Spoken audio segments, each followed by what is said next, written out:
What's up, guys? Welcome back to another video. My name is Rusty and welcome back to the 2019 Volvo semi-truck rebuild.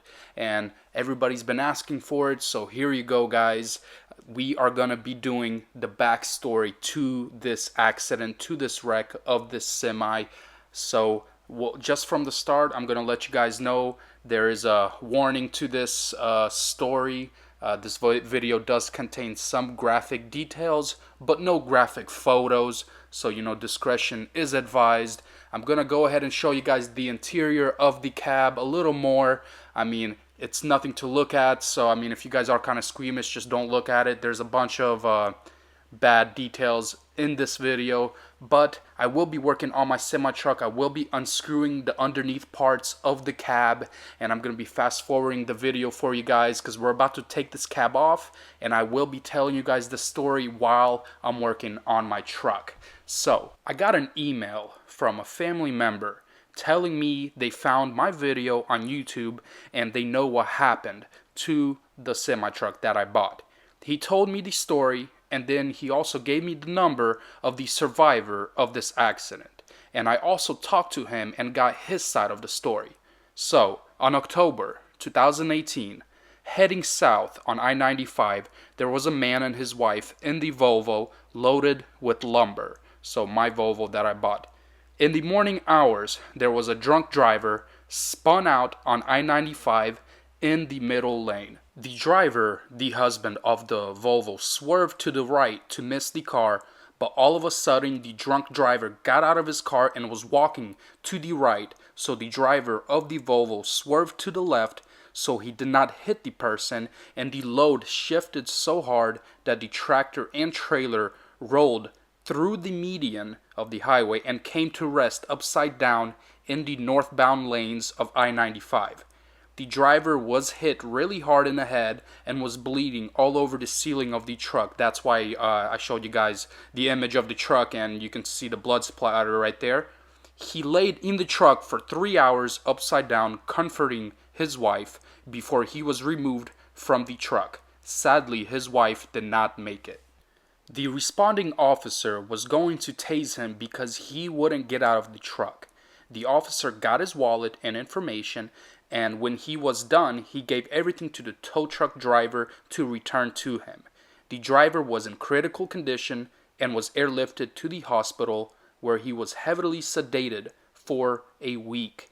They also had a dog with them that survived, and the dog was found 2 counties away from the crash site, but eventually the dog was returned to him. The wallet was never returned to the driver of the semi. And when he went back to the crash site after the hospital, he found it empty. He also cashed a check before the crash and had $700 cash on him, and his wife's purse and box of expensive jewelry that he said he had in the truck he could not find anywhere near the crash site, or did the tow truck driver say anything about it, or he found it, or anything like that. So he explained that he had a bunch of stuff in there that he could not find in the crash site, and also he could not, he asked the company, the tow truck company, everything, they said they could not find anything, and he thinks that he got pretty much robbed. He doesn't know who took all his money, or his wife's purse or anything like that. During the crash, he says he remembers, it's kind of a blur to him, but he also remembers that the cop had the information on his wife and something, so he knows that the purse was found, but he does not have it. Somebody took it from him. So even after all that, after the cop but he threatened of tasing him because he wouldn't get out of the truck because he was in mourn, obviously, and after a tragedy like that, he lost a loved one and he got robbed. This is crazy. My condolences goes out to all the family members that were affected by this accident, but I am not making this video because, I want views, because, oh, I'm working on this semi-truck, my channel's blowing up because of this video. I'm not doing this video because of this. I'm doing it because I do have sympathy for the people that, the person that survived this accident. I'm obviously not going to specify names. I do know his name. I do know all the information, but it's not important. There is a death in this accident. That's why I will not be chopping this cab up. I know in a previous video I told you guys that I was going to chop this cab up in pieces and, you know, get all the good stuff interior out, but after hearing the story I cannot do that. So I will be taking this whole cab off in one piece, laying it to the side, covering it up, and then I mean, if I decide to go through it and look for good parts, I will. The dashboard is savable. I will be taking out this dashboard to be transferred over to the other cab, which I have not found yet, guys. If you guys know anybody that has a nice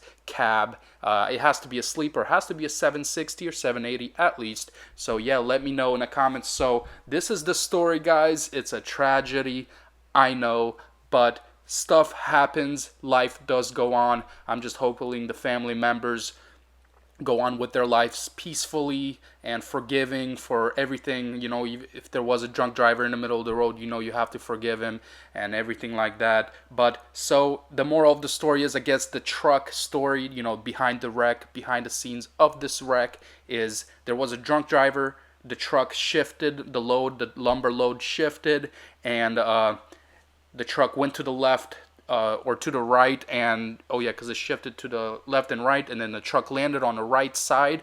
And I do not think the truck flipped. I think the truck just fell once and it skidded along pavement and dirt, and that's the whole wreck. It did not flip. I think it only flipped once and it skid. Like pretty much the truck was upside down and it skidded across the median, across I-95, and landed right there. So if you guys were watching the video while I was telling the story, so you guys seen everything that I took up from underneath the semi-truck. Right now we are unbolting the main front bolts that attaches the frame bracket to the cab. And tell you guys the truth, this is super easy to do. I did not know it was going to be this simple to take this cab off. There is literally connecting to the frame to the cab. There is literally 2 bolts up front, one on the passenger, one on the driver's side, and there's a whole frame with the pillows and the shock absorbers in the rear, which was only 4 bolts. That's it. The other stuff that I was disconnecting was all the airlines, all the wires, everything like that that's connected to the cab of the truck right there. As I'm showing you guys, everything's disconnected, everything unplugs, and it's 10 mils everywhere. I mean, this was super simple. My first time ever doing this. I'm still learning, guys. So yeah, this is going to be my first cab that I'm ever going to take off. Next video, you guys will see we're going to take this cab off, cover it up, keep it safe, and we're going to look at the frame, make sure it's straight, and next video is going to be awesome. So appreciate it, guys, for watching. Deuces.